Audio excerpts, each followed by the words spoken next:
Hey, P here. Video number 7, I think. And not quite as hot in the garage today as it was when I shot my getting started water trapping video. Holy crap, it was hot out here. A little cooler today. As always, I have some kind of subtle message to send in the video. And today I'm wearing my autism awareness shirt. As I've mentioned in other videos, I'm a counselor. I work with a lot of teenagers mostly. And one of them, when he was diagnosed with autism mild, it really bothered him. He was kind of nervous about it. And so I said, hey, let's get some autism awareness shirts. I'll wear one and you can wear one and we'll wear one with you. So he got one that said autism is my superpower. And I got an autism awareness shirt because I don't have autism, obviously, but I wanted to stand up for my client. And so anyway, when you see these puzzle pieces on something, that symbolizes autism because they see the world differently. And sometimes, I think they see it better than we do. Anyway, today is part 2 on buying gear to get started trapping. I already talked about the gear you need for water trapping. Today I'm going to talk about the gear you need to get started catching canines. So that's fox and coyotes. I'm not going to talk about bobcats because I haven't ever trapped bobcats on purpose.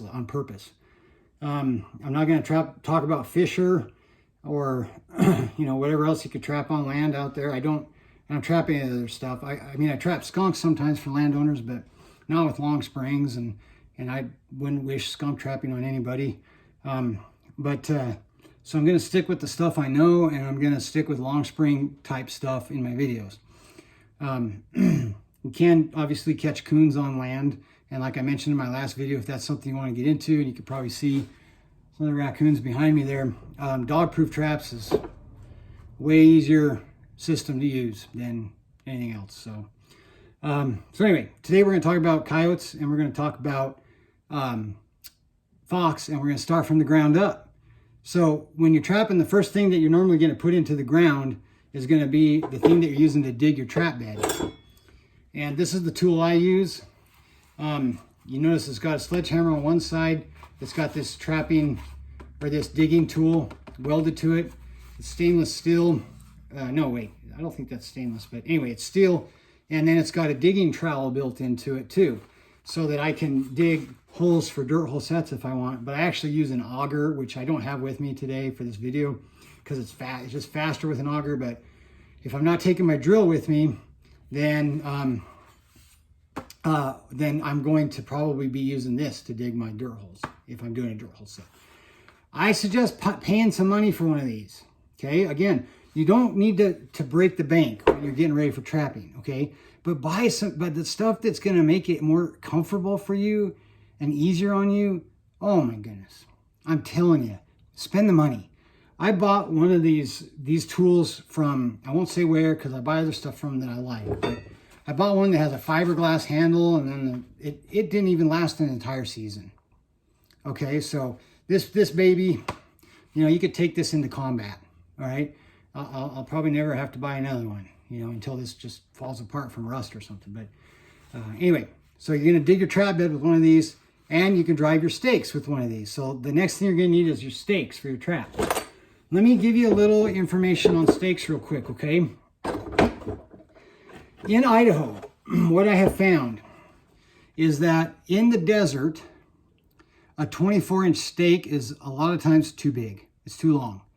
I'll get it driven in and I'll have, that much left. Or I hit a rock, whatever. I mean, I get to hard pan and I'm driving 10 inches left of stake into hard pan. I'm never going to get that stake out without a farm jack. And so I like 18 or 19 inch long stakes if I'm going to stake a trap with a single stake in the desert. And that's usually enough. And you can tell, you'll be able to figure out.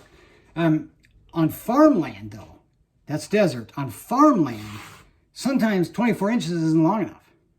I can drive that in, like in a winter wheat field, on the corner of a winter wheat field or something, and then just grab it and pull it straight out.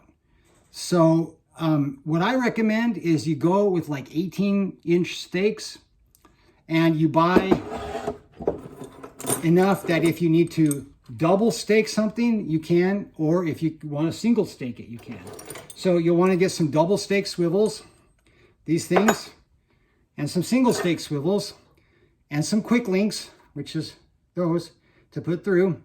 And that way, if you want to double stake your trap, the way that works is you're going to drive one stake in this way and one stake in across the opposite way. So in the ground, it kind of looks like that. And I use two 15-inch stakes for coyotes, and I've never had a coyote pull it out. Okay, but lately what I've done the last few years is I end up buying or making 18-inch stakes, and then I can use them if I want to use two, I can, or if I want to single stake it, I can. And then most of the time with snaring, you don't need more than an 18-inch stake. But you know, again, if you can pull it straight out of the ground, it needs to be longer or cross staked. And like I said, on farmland here in southern Idaho, man, middle of winter, there's times that I'll drive 24-inch stake into the ground and be able to pull it straight right back out. But in the desert, I'll drive a 24-inch stake 13, 14 inches in the ground and not be able to drive it much farther than that. I'll get it maybe down another 4 or 5 inches, and it's not going 24.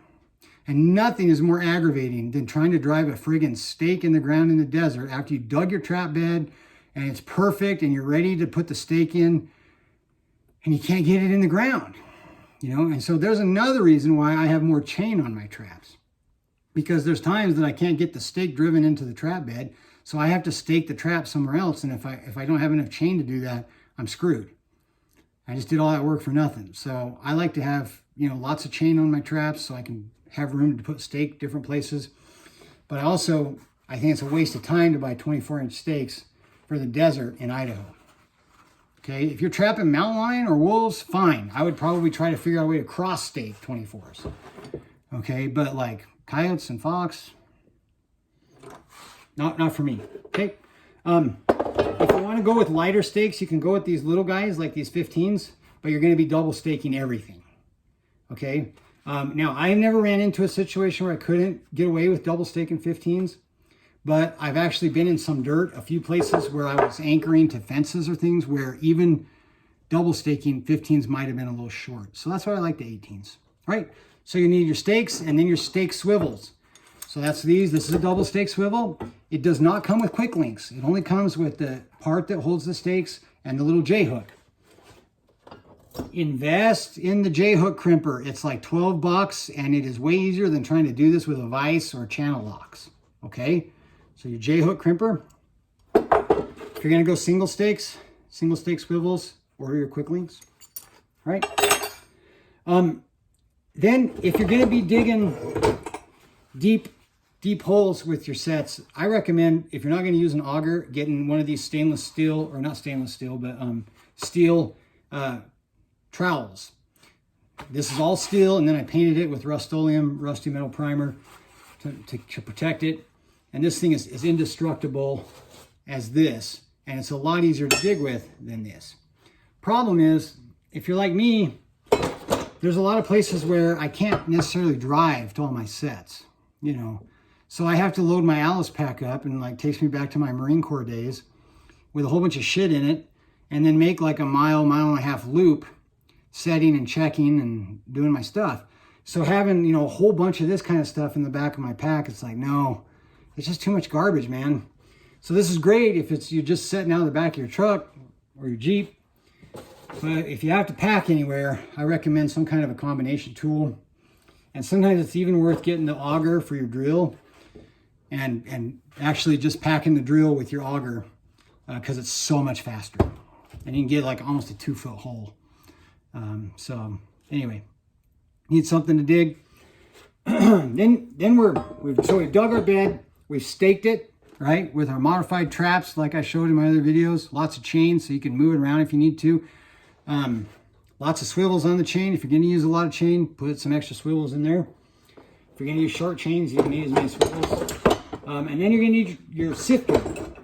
So after you bed your trap, you got to sift the dirt back over it.